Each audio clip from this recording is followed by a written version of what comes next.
এটার উত্তরটা আপনি শুনলেন, আমাদের ভেন্ডরদের পরিষ্কার ব্যাখ্যা আছে। নীলক্ষেতে ছাপানোর বিষয়টি ভেন্ডর আমাদেরকে ওই সময় অবহিত করেননি।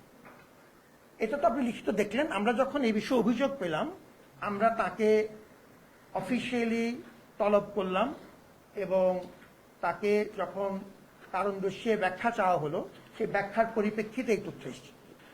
প্রথমত, আমরা তার ব্যাখ্যা অফিসিয়ালি রেকর্ড করেছি।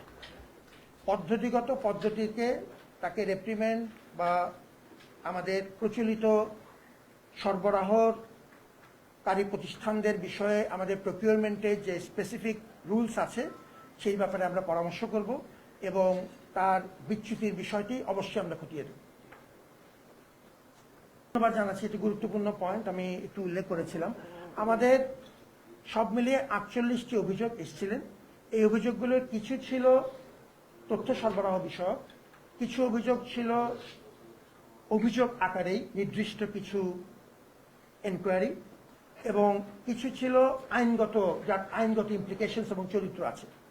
ফলত আমরা আমাদের কারিগরি টিম, আমাদের সম্মানিত আইসিটির পরিচালক আমার সাথে আজকে আছেন, এবং আমাদের কিছু অভিযোগ প্রক্টর টিমের সাথে সম্পর্কিত। আজকে আমাদের সম্মানিত প্রক্টর এবং তার দল এখানে আছেন।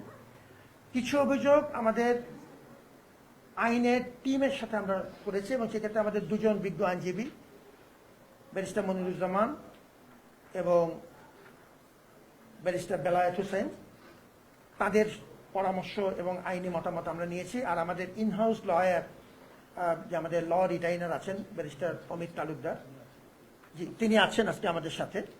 তো আমরা অভিযোগগুলোকে প্রথম ক্লাস্টারিং করেছি।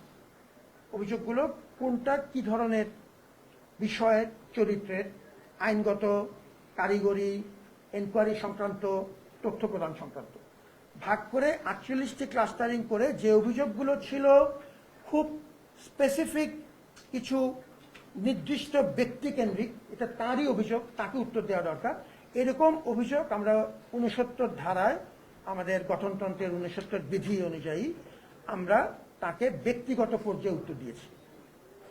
দাপ্তরিক পত্র ব্যক্তিকে টার্গেট করে। কিছু অভিযোগ যেগুলো আমরা বড় মাপে আমলযোগ্য, কিন্তু অনেকে একই কথা বলেছেন, যেমন সিসিটিভি ফুটেজ দেখার যে অধিকার, কিংবা আমাদের ভোটার সিগনেচার সহ ভোটার তালিকা দেখার অধিকার, এই বিষয়গুলো আমরা বিজ্ঞপ্তি আকারে সর্বসাধারণের জন্য বিজ্ঞপ্তি আকারে প্রকাশ করেছি। জি, আমাদের মূলত এই তথ্যের গ্যাপ, যার কারণে অস্পষ্টতা তৈরি হয়েছে এবং যার কারণে আপনার আমার মতো পূর্ণ আন্তরিকতার সাথে, পেশাদারিত্বের সাথে কাজ করা মানুষদের একরকম প্রশ্নের সম্মুখীন হতে হচ্ছে। এই বিষয়টি আমাদেরকে বিব্রত করেছে, এই তথ্য যথাসময়ে আমাদেরকে না জানানোর কারণে। কিন্তু যে কথাটি আমি আগেও স্পষ্ট করেছি, তাতে আমাদের সুরক্ষার, নির্বাচন প্রক্রিয়ার সুরক্ষার কোনো ইতর বিশেষ ঘটেনি।